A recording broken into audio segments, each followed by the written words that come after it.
Hi.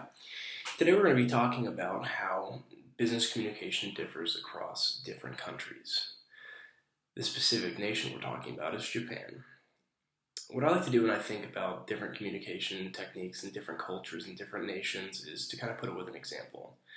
The example today is the movie Click. It stars Adam Sandler. He's hilarious. We all love it. But the plot is that he has a remote that can control everything in his life.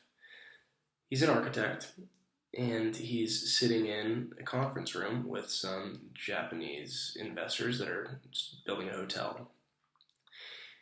As they're going through their meeting, they ask for a minute alone with each other, and they are speaking to each other in Japanese. He's listening to them, and with his remote, he turns subtitles onto their conversation. As he's doing this, he hears them talking about how he has just horribly, horribly shamed them with the way that he's speaking to them.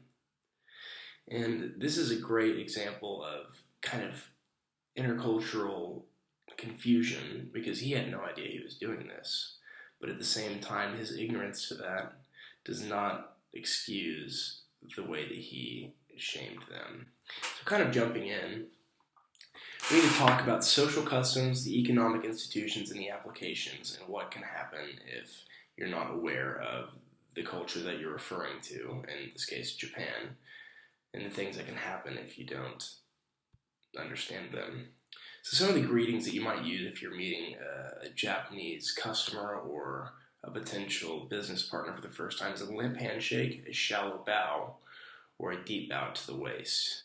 And these all differ depending on the relationship that you have. A limp handshake would be someone who's an associate or someone that you know well. It's a very common way to simply say hello. A shallow bow is someone that could potentially be a business partner. You know, each of you have similar statures within the community and economic backgrounds and equal status. A deep bow to the waist shows an extreme amount of respect. It would be if someone welcomed you into their home or did something extremely valuable to you, you would give them a deep bow to the waist. And moving on from that, we're going to talk about the expressions. One major thing that I like to say is to keep it simple. You don't want to show too much emotion in your first meeting, especially because in Japanese culture, it is definitely a red flag. And it can be seen as someone who is not in control of their own emotions. And that leads to the next point, which is stay in control. Don't show too much emotion. And be yourself, but only to a certain extent, because expressions definitely make an impression.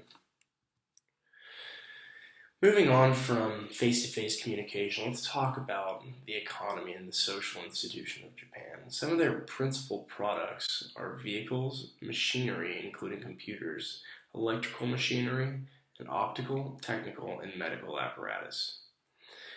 These other things all may sound a little choppy because we're talking about numbers and talking about just their economy in general. However, knowing about a country's economy, especially in Japan, is extremely important.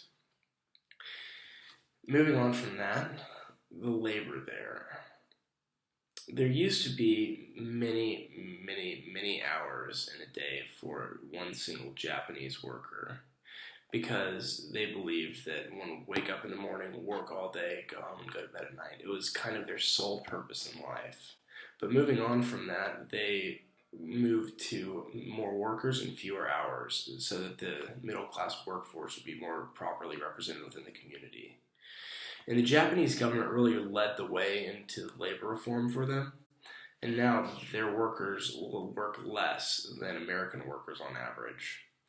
And all these things are really important, the social institutions and the economy and the way that we interact with them, because the cultures are different. There's no two ways about it. But in order to fully respect their culture and in order to fully understand their culture and make the best out of our relationships with them, we must understand the importance of all of these things.